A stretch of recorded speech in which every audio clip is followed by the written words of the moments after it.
जुगल नाम so name जपत नित कुंज बिहारी। अवलोकत रह केली सखी सुख के अधिकारी। गान कला गंधर्व श्याम श्यामा को तोषें। उत्तम भोग लगाए मोर मरकट तिम पोषें। नृपति द्वार ठाड़े रहें दर्शन आशा जस की। आस धीर उद्योत कर रसिक छाप हरिदास की। श्री राधे राधे। भक्तों, दो परंपराएं चली स्वामी हरिदास जी के द्वारा। एक तो विरक्त लोगों की, जिसके प्रारंभ में श्री विठल विपुल देव जी थे, और दूसरी परंपरा थी गृहस्थ लोगों की, जिसमें जगन्नाथ गोस्वामी जी थे। प्रारंभ में आपने श्रवण किया था इस बात को पहले, उसको मैंने फिर से स्मरण आपको कराया। तो निधिवन राज से गोस्वामी लोग फिर एक मंदिर बना करके बांके बिहारी को विराजमान करने का निश्चय किए, और वृंदावन के पुराने शहर के मध्य गोस्वामी लोगों ने मिल करके एक लघु मंदिर तैयार किया। आज की तरह से संपन्नता उस समय गोस्वामी लोगों में नहीं थी। संतोषी थे और सीमित अर्थव्यवस्था थी। इसलिए वृंदावन के पुराने शहर में एक छोटा सा मंदिर बनाया गया। वहां पर श्री बांके बिहारी जी महाराज विराजमान हुए, किंतु उनकी प्रसिद्धि धीरे धीरे होने लगी। इसलिए दूर दराज से हजारों श्रद्धालु कभी कभी इकट्ठे हो जाते थे। कुछ लोग तो प्रतिदिन आते थे बाहर से। कोई विशेष पर्व होता था तब हजारों श्रद्धालु भी इकट्ठे हो जाते थे। तो मंदिर बहुत छोटा पड़ता था। और उन्हीं दिनों राजस्थान के करौली रियासत की रानी साहिबा जब बांके बिहारी के विषय में सुनी तो दर्शन करने आई, और मंदिर मालिकों ने राज परिवार को यथोचित सम्मान प्रदान किया। बांके बिहारी मंदिर में उस समय पर्दा प्रथा का प्रचलन नहीं था।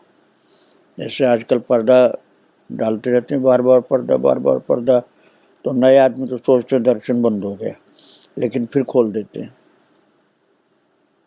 उस समय ऐसी पर्दा की प्रथा नहीं थी। तो रानी टकटकी बांध करके, करौली की जो रानी आई थी, टकटकी बांध करके अर्थात लगातार भगवान का दर्शन कर रही थी बांके बिहारी का।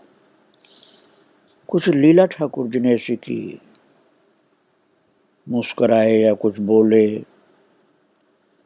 या कुछ इशारा किया कि जो रानी आई थी करौली की, उसका पूरा का पूरा मन अर्पण हो गया भगवान के लिए।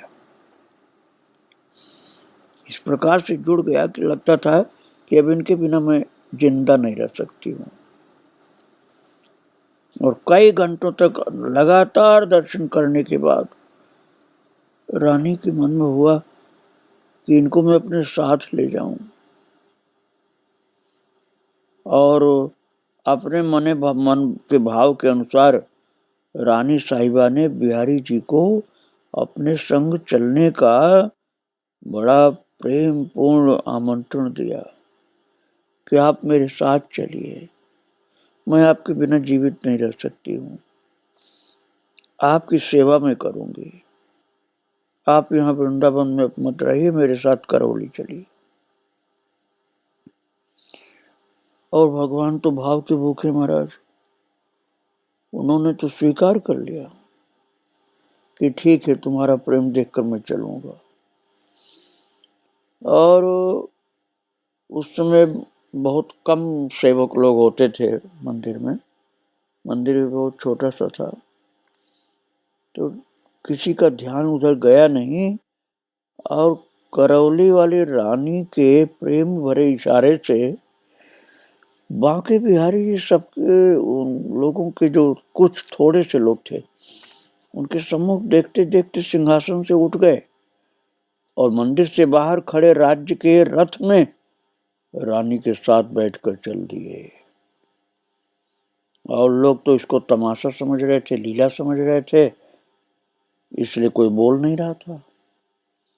ये ध्यान नहीं लोगों का था कि वृंदावन छोड़ के जा रहे हैं, तो सब लोग वो लीला देख करके आनंदित हो रहे थे कि रानी का प्रेम देखो, रानी का प्रेम देखो, अरे बांके बिहारी तो चल दिए इनके साथ। बस इसी का आनंद सब लोग ले रहे थे। और अपने प्राण राज्य की इस अनोखी लीला के मर्म से अनभिज्ञ जो गोस्वामी गण थे, पहले तो हंसने लगे कि देखो कैसी लीला कर रहे हैं, लेकिन बाद में विचलित हो गए कि अरे हमारे ठाकुर जी तो जा रहे हैं। और वो तो करौली पहुंच गए प्रभु रथ में विराजमान होकर, और वहां पर दर्शन देने लगे, आनंद देने लगे सबको। इधर भगवान के वृंदावन से जाने के बाद अब जो गोस्वामी लोग थे उनको विरह व्याप गया कि हम बांके बिहारी के बिना कैसे रहेंगे। तो महाराज एक गोस्वामी थे रूपानंद जी, वो बड़े क्रांतिवीर थे, साहसी थे, क्षत्रिय स्वभाव के थे। उन्होंने कहा नहीं, हमको ठाकुर जी को ले आना, हम अपने बांके बिहारी को ले आएंगे। रानी कौन होती है जो अपने यहाँ रखेगी। तो महाराज वो बहुत से लोगों को लेकर के गए और बिहारी जी को दोनों भुजाओं में कस करके प्यार से आप चलिए, आप चलिए, कहने लगे आप चलिए बिहारी जी, आप यहाँ करौली में मत रहिए, आप चलिए वृंदावन। और महाराज डोली में उनको बैठा लिए और कुछ गोस्वामी लोग उनके साथ थे और डोली में बैठा करके लेकर के भागे वहां से। और रानी रोकना चाही, पीछे दौड़ी भी, लेकिन ये गोस्वामी लोग तो अपने ठाकुर जी को लेकर करौली से भाग चले। और भक्तों, उस समय भरतपुर के राजा को खबर मिली कि जो वृंदावन के ठाकुर बांके बिहारी करौली आए थे रानी के साथ, उनको वृंदावन के गोसाई लोग लेके भागे जा रहे हैं। तो राजा ने अपनी शक्ति दिखाया और चारों तरफ से घेर लिया गोसाइयों को और उनको भरतपुर में रोक लिया। लेकिन उसके बाद गोस्वामी गणों ने फिर अपने जितने थे गोस्वामी सब लोगों को खबर भेजी कि बांके बिहारी को हमको ले चलना है। तो फिर वृंदावन से बहुत से गोस्वामी लोग गए। उसमें जो मुख्य थे वो रूपानंद जी थे। उन्होंने कहा कि हम नहीं छोड़ सकते अपने ठाकुर जी को, हम चाहे मर भले जाएं, लेकिन हम यहाँ नहीं छोड़ेंगे, हम अपने वृंदावन धाम में ले चलेंगे इनको। युद्ध करने को तैयार हो गए महाराज। भरतपुर के राजा ने देखा कि यहाँ तो लोग मर जाएंगे इस तरह से, इसलिए कहा महाराज मरने कटने से अच्छा है कि आप ठाकुर जी को ले जाइए शांतिपूर्वक। तो फिर उसमें रतन सिंह भी एक थे। जो रूपानंद जी थे, उन्हीं के साथ एक रतन सिंह भी थे। उन्होंने कहा कि हम चाहे कितना बड़ी कष्ट झेलना पड़े, लेकिन हम बिहारी जी को यहाँ नहीं छोड़ेंगे। तो उन लोगों ने संघर्ष झेलते हुए भरतपुर से बांके बिहारी को लाकर वृंदावन में पहुंचा दिया गोस्वामी लोगों ने। और भक्तों, ऐसा भी बताते हैं कि ये दो महापुरुष जो थे ना, रूपानंद जी और रतन सिंह जी, इन दोनों ने बांके बिहारी के लिए अपने जीवन को अर्पित कर दिया था। तो रूपानंद जी की समाधि बनाई गई और रतन सिंह जी की भी स्मृति के लिए रतन छतरी बनी।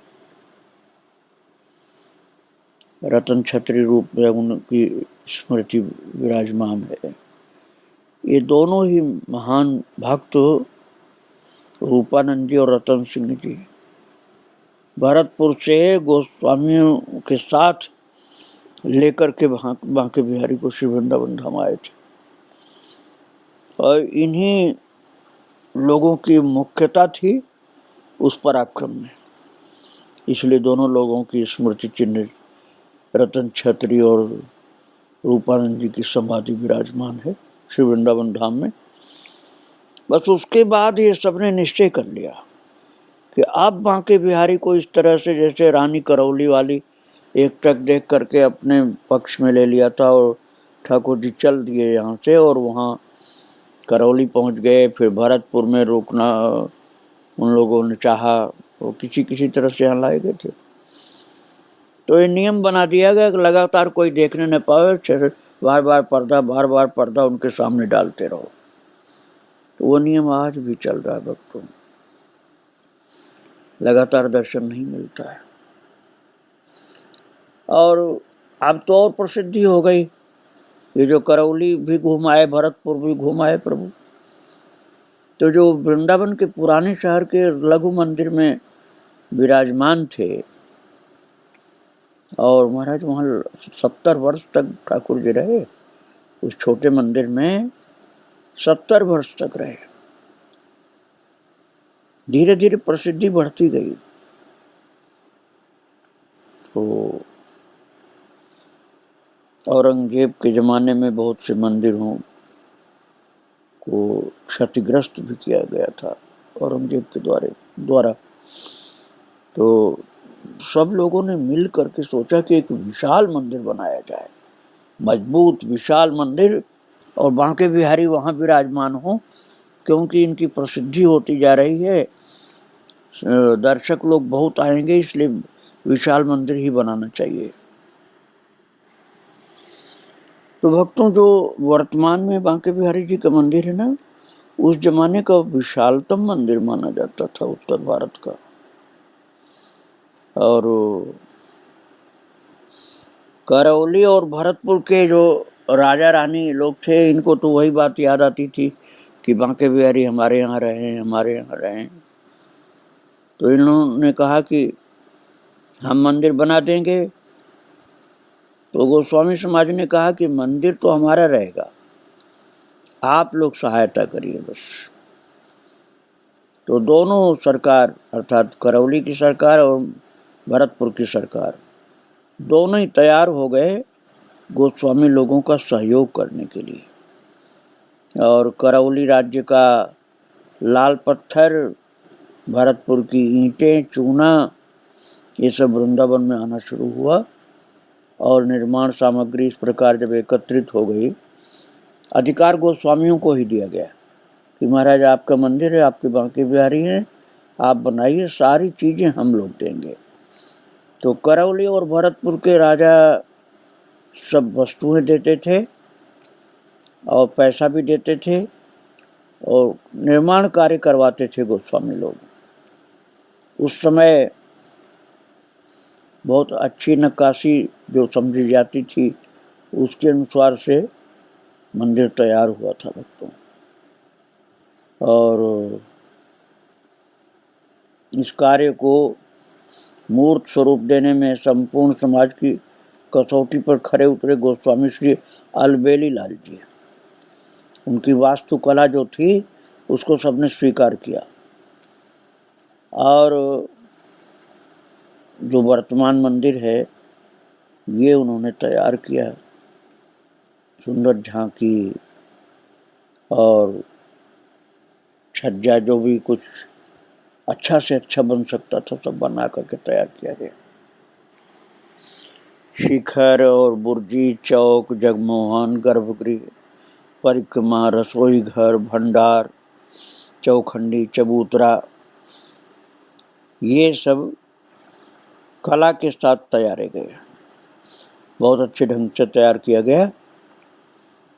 और सबने उस समय जो भक्त लोग थे, राज परिवार के लोग थे, गोस्वामी समाज के लोग थे, सब लोग बहुत प्रसन्न हुए। वो छोटा मंदिर जो था अब उसको लोग भूल गए और इस विशाल मंदिर में बांके बिहारी को बहुत प्रेम से विक्रम संवत 1925 में बांके बिहारी जी को नवनिर्मित भव्य मंदिर में पधराया गया। अब आप ये समझिए 2080 चल रहा है, संवत 2080 विक्रमी, और ये घटना जो मैंने आपको सुनाया संवत 1925 की है। तो अब ये समझिए आपकी 1925 संवत में बांके बिहारी जी इस मंदिर में विराजमान हुए थे, जहाँ पर हम लोग दर्शन करते हैं उनका। अब है 2080, अर्थात 155 वर्ष हो गए।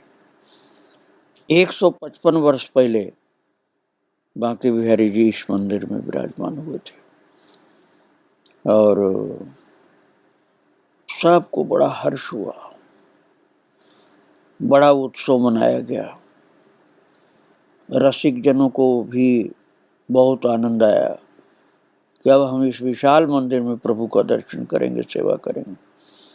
उस समय भक्तों में बहुत विशाल मंदिर माना जाता था, लेकिन आज तो भीड़ भाड़ को देख करके लोगों को लगता है कि मंदिर छोटा पड़ गया। इतनी अपार जनता आती है श्री वृंदावन धाम में, चारों तरफ से सारे भारतवर्ष से क्या विदेश से भी लोग आते हैं। पुलिस व्यवस्था कर करके परेशान हो जाती है, भीड़ थमे नहीं थमती है, तो लगता है कि मंदिर छोटा है। तो संवत 1925 में तो यही बहुत बड़ा मंदिर माना जाता था। अब 2025 में मंदिर का शताब्दी समारोह आयोजित किया गया था, अब से 55 साल पहले, जो विभिन्न कार्यक्रमों के रूप में अनूठा सिद्ध हुआ था उस समय, 55 साल पहले की बात है। और बड़ा उत्सव मनाया गया कि 100 वर्ष हो गए बांके बिहारी मंदिर का निर्माण हुए। तो अब 155 वर्ष हो चुके हैं भक्तों। और जब मंदिर में, इस वर्तमान मंदिर में विराजमान हुए थे प्रभु बांके बिहारी जी, तो रानी, राजा, जो भरतपुर के, करौली के, इन लोगों ने भी बड़े उत्सव मनाए थे। और ठाकुर जी के लिए, अर्थात बांके बिहारी जी के लिए अच्छे अच्छे सुंदर सुंदर आभूषण आदि भी दिए थे। और भगवान ने भी उनका प्रेम देख करके स्वप्न में आदेश भी दिया था कि हमारे लिए ये चीज़ तुम ले आना, ये चीज़ ले आना। और रानी, जिस रानी को जो जो प्रभु ने आदेश दिया स्वप्न में, वही सामान, वही आभूषण, वही हार, मुकुट, वो सब लेकर के वो लोग आए थे। इस तरह से उन लोगों का बड़ा मुख्य योगदान था। और कृपा करते हैं प्रभु भाव देख करके। एक बार की बात है भक्तों, मुगल सल्तनत की बेगम साहिबा सुल्ताना जी अपने मुल्क का निरीक्षण करने के लिए जाती हुई मथुरा दिल्ली जो राष्ट्रीय राजमार्ग है उस पर जा रही थी। तो उनकी नज़र छठीकरा रोड पर वृंदावन नगर लिखा हुआ दिखलाई पड़ा। जब छठीकरा पहुंची तो इस दिशा में, उस समय ऐसा रोड तो नहीं था जैसा वर्तमान में है, पतली सी रोड थी कंकड़ की, तो उस पर वृंदावन नगर ऐसे लिखा हुआ था। तो राज परिवार की गरिमा के कारण सहज में ही रानी जी का मन वृंदावन देखने को हुआ कि वृंदावन देखना चाहिए, क्योंकि वेद शास्त्र पुराण में चर्चा बहुत है, तो देखें तो अच्छा लगेगा क्या है वहाँ पर। तो रथ चलाने वाले कोतवाल से उस नगर का इतिहास पूछा तो इतना ही बता पाया कि बांके बिहारी जी का मंदिर है वहाँ। तो बेगम सुल्ताना बड़ी धर्मनिष्ठ और वो थी तो मुसलमान, लेकिन उसका स्वभाव था कि किसी भी संप्रदाय का कुछ भी हो, धार्मिक स्थान तो है, तो धार्मिक स्थान में तो भगवान की शक्ति होती है। तो हिंदू धर्म के प्रति भी उसकी श्रद्धा थी। तो उसने आज्ञा दे दी कि सबको लेकर के चलो, वृंदावन चलना है, दर्शन करना है। तो संपूर्ण लश्कर को वृंदावन चलने का जब आदेश कर दिया तो सब लोग छठी करा से घूम पड़े वृंदावन की ओर, और वृंदावन में श्री बांके बिहारी जी के मंदिर के निकट पहुंचकर डेरा डाल दिया। मंदिर के सेवायत लोग जो थे वो जैसे ही बेगम साहिबा को देखे तो सब चकित हो गए कि अरे ये मुसलमान नहीं दर्शन करने के लिए आए क्या। और ठाकुर जी के जब सम्मुख पहुंचे हैं तो वो तो बेगम साहिबा सुल्ताना जो थी वो तो भगवान की झांकी देख करके, बांके बिहारी की छवि देख करके चकित रह गई, और इतना भाव विभोर हुई कि उसके अंदर भक्ति उत्पन्न हो गई और वो गाने लगी। भगवान के सम्मुख खड़े होकर, बांके बिहारी के सम्मुख खड़े होकर गाने लगी। पाँव बीच पाँव में न पहनूंगी पजामा कभी, घेरदार घाघरो खरीद के लहूंगी मैं। कलमा कुरान कभी काजी की न करूं कान, भगवत पुराणन के रस में बहूंगी मैं। जाऊं नहीं मक्के मदीने भूल मस्जिद में, दौड़ दौड़ धाय धाय आरती करूंगी मैं। हूँ मुगलानी भई दंपति दीवानी, अब तेरे संग जानी हिंदुआनी हो रहूंगी मैं। बांके बिहारी के सम्मुख हाथ जोड़ के कह रही, मैं मुसलमानी तो हूँ, लेकिन अब मैं हिंदुआनी बन के आपकी सेवा में, आपके दर्शन में, आपकी भक्ति में अपने को समर्पित करती हूँ। और उसके बाद बेगम सुल्ताना वापस अपने मुल्क नहीं गई, वृंदावन की यमुना के उस पार डेरा जमाकर वास करने लगी। जिस स्थान पर बेगम सुल्ताना ने अपना निवास स्थल बनाया वहाँ सुल्तानपुर नामक गांव अभी भी स्थित है, और भक्तों बेगमपुर भी गांव है। उस घटना का वर्णन बड़े भाव से लोगों ने किया। एक ने तो, किसी कवि ने बताया कि बेगम मुल्क निरीक्षण को जब धाई वृंदावन मार्ग निहारो, ये में तो गुमान भरो तही के, मैं वही लखनो चित्त धारो। चरणाम्बुज आय परी बिल खाए, लियो अपनाए बिहारी हमारो। सोहत को अस जीव त्रिलोकन, बांके बिहारी नहीं उरुधारो। बात ये तो परमात्मा तो सभी के होते हैं भक्तों में, जितने जीव हैं ईश्वर अंश जीव अविनाशी, जीव जितने हैं सब भगवान के ही अंश हैं। और चाहे अपने को किसी मजहब का मानते हो, लेकिन है तो ठाकुर जी के ना, इसलिए ठाकुर जी अपना मानते हैं उनको। इसी कारण से प्रभु बड़े कृपालु हैं, और कृपा करने में तो देरी करते नहीं, क्योंकि वो उन्हीं के परिवार के ये सब लोग हैं। बस प्रेम किसी के अंदर पैदा हो जाए, किसी के अंदर प्रेम पैदा हो जाए, ठाकुर जी वो मजहब नहीं देखते, जाति बिरादरी कुछ नहीं देखते, वो प्रेम की ही पात्रता देखते हैं। बस अपने आप को दृढ़ रखते हुए रस पंथ का अनुगमन करना ही जीवन की वास्तविकता है। इसके बिना मानव तन व्यर्थ है, बिना प्रेम के। बेगम सुल्तान सुपात्र थी, बेगमपुर भक्तों, केसी घाट पर जहाँ हम लोग सुबह जाते हैं रोजाना, बस केसी घाट के ठीक सामने बेगमपुर है। वो बसाया था उसने बेगम सुल्तान ने। और एकात्म भाव इतना हुआ, इतना प्रेम उसका बढ़ा कि भगवान बांके बिहारी के साथ लीला करने लगे। वो सच्ची भक्त हो गई थी। उसकी भक्ति ऐसी थी कि ठाकुर जी प्रेम विभोर रहते थे, और वो तो लौट के ही नहीं गए अपने घर। और उसने बेगमपुर में तो अपना निवास स्थान बनाया, लेकिन रहती थी दिन भर वो बांके बिहारी की झांकी का निरीक्षण, दर्शन करती रहती थी। वो तो पूरे दल बल के साथ ही वृंदावन वासिनी हो गई, और जमुना जी के उस पार उसका निवास स्थान बन गया, और श्री बांके बिहारी की सेवा में ही अर्पण कर दिया। और आखिर में श्री वृंदावन धाम में ही देह का त्याग कर भगवत धाम को प्राप्त कर लिया। कन्हैया कर्मकांड थोड़े देखते हैं, वो तो प्रेम देखते हैं।